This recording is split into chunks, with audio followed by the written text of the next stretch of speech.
తాగేదానికి నీళ్ళు పట్టుకొచ్చుకునే కానీ పొద్దుతో లేదు మాకు. ఈ కుళాయిల్లో చూస్తే పురుగులు చోటుకాళ్ళల్లో నీళ్ళు వస్తున్నాయి. నీళ్ళు ఉండాలి కదా, ఎంత ఓట్లేసి గెలిపించుకున్న దానికి ఎందుకు మమ్మల్ని ఏం బాగుపడతాడు? పైన ఏం బాగుపడతాడమ్మా? మేము మీరు ఇప్పుడు మీ పాలనకు వచ్చాం, మీరు చెప్పారు ఖచ్చితంగా 16వ తారీఖు వేలాది మందిని తీసుకెళ్ళి మేము కార్పొరేషన్ ముందు కూర్చోబోతున్నాం. కూర్చున్నప్పుడు ఇప్పుడు మీరు చెప్పారే మా వాళ్ళు మిద్దెలు మేళ్ళు లేకపోతే ఏ అభివృద్ధులు అడగడం లేదా, ఇప్పుడు నీళ్ళు అడుగుతున్నారు. మాకెవరు మంచి చేస్తే వాళ్ళకి మేము సహాయం చేస్తాం. ఖచ్చితంగా అమ్మా 16వ తేదీ సోమవారం మేము కూర్చుంటున్నాం, మీకు చెప్తాం. ఫోన్లు చెప్పినా కూడా వాళ్ళు వచ్చి పట్టించుకోవట్లేదు. చేద్దాం, మా వంతు ప్రయత్నం చేస్తాం. చెప్పండి. అదే భయంకరంగా ఉంది, భయంకరంగా పొద్దుకు పిల్లకాయలు ఉండేది. మేము సరే కాలం పోయాం అనుకోలేదు, మా బిడ్డలు అన్నారు బతకాలి కదా ఇక్కడ. అవును అవును. ఏ నా కొడుకులు వచ్చి చేస్తున్నారు మాకు ఇక్కడ న్యాయం చెప్పండి.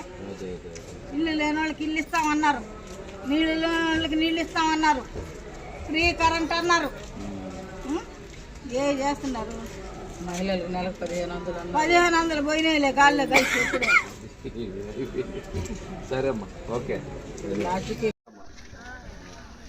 ఎన్ని లీటర్లు నీళ్ళు తాగామమ్మా? 18,000 రూపాయలు వచ్చాయి. అది 18 లీటర్లు వచ్చింది అంటన్నా. మేము పని పోయేవాళ్ళం కట్టాలి.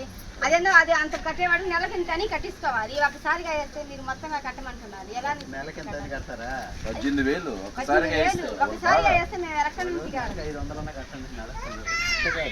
ఆ పాయింట్ ఏంటంటే నువ్వు నెలకు ఒకసారి లేదా 6 నెలలకు ఒకసారి ఒక 1,000 రూపాయలు 600 అని అయినా మేము పేదవాళ్ళం ఆలోచిస్తాం. ఒకేసారి నువ్వు 18,000 తెచ్చిచ్చేది. ఇప్పుడు ఒకసారిగా 18,000 ఇవ్వంటే మేము ఎలా తెచ్చి కట్టాలి? 18,000 కట్టేదానికి సిద్ధమేనా మీరైతే?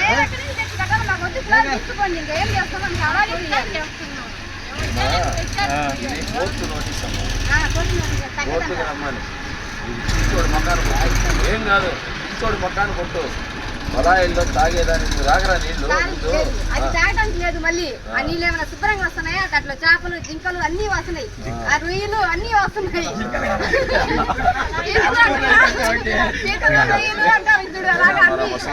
తెలుగు జరా అలాగా అన్ని వస్తున్నాయి.